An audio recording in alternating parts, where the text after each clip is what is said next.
Question 7.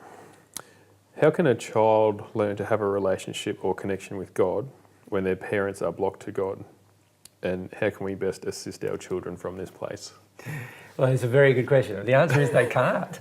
If a parent is blocked towards God, the child will find it very, very difficult to develop a relationship with God until such a time, except under one or two circumstances. So let's assume for a moment that the parent is blocked to God.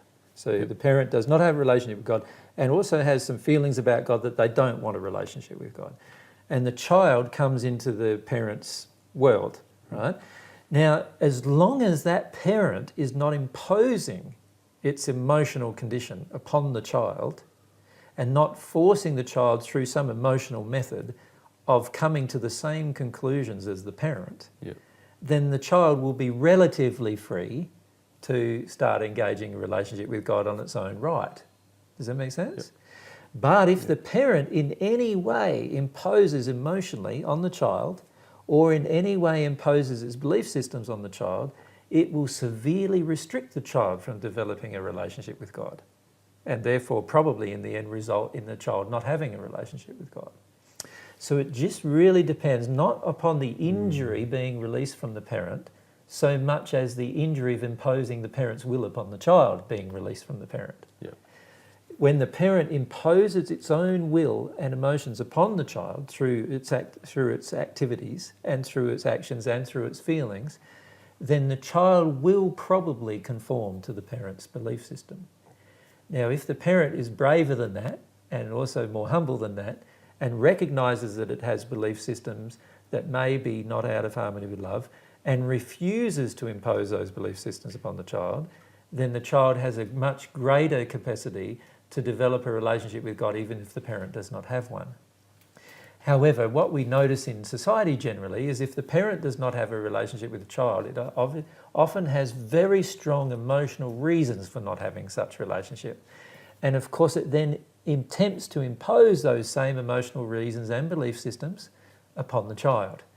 And that is not giving the child the freedom to make its own choice on the matter, but rather already the child has an emotional feeling inside of the child that if it has a relationship with God, it will incur the displeasure or disapproval of its parent.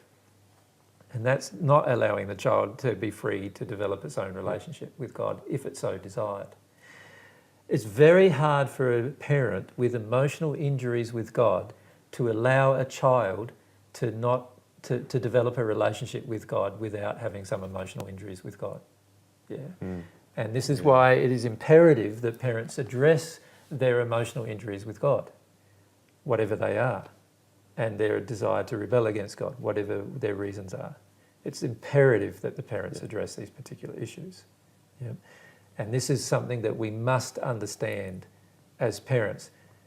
We might believe that we are capable of dealing with something with equality and dealing with something with no projection of control and dealing with something with a complete openness, while we maintain a certain perspective that is actually physically impossible.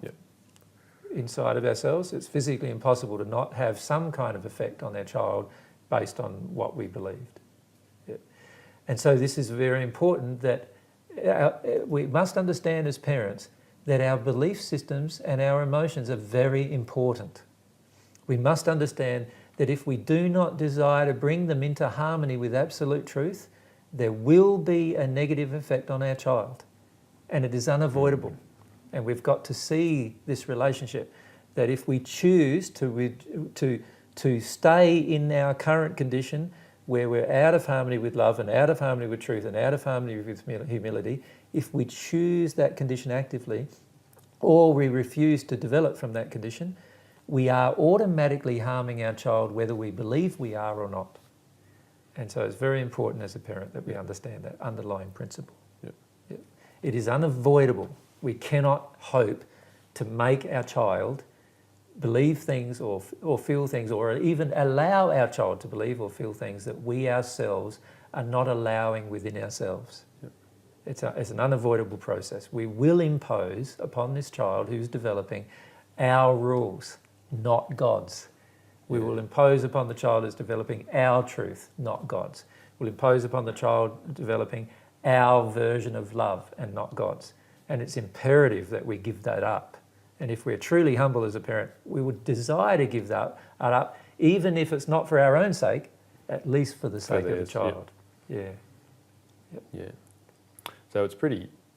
Would it be fair to say that it's parenting, if I can use that word, is pretty simple Yep. if you want to do it God's way. God's way? Yeah. Parenting is very simple when you want to do it God's way.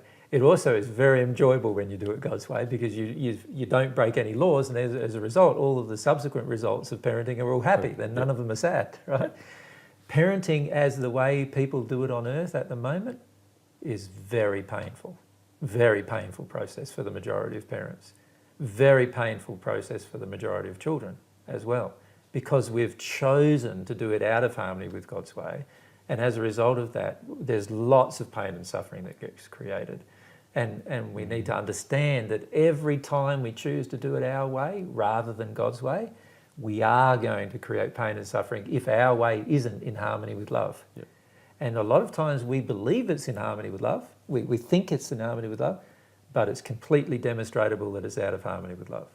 And we often are in the state as parents where we lack humility, and as a result of that, we have painful consequences in our life, in our relationship with our children, and our children have painful consequences, often that they deal with for the rest of their life on earth as a result of our actions as parents.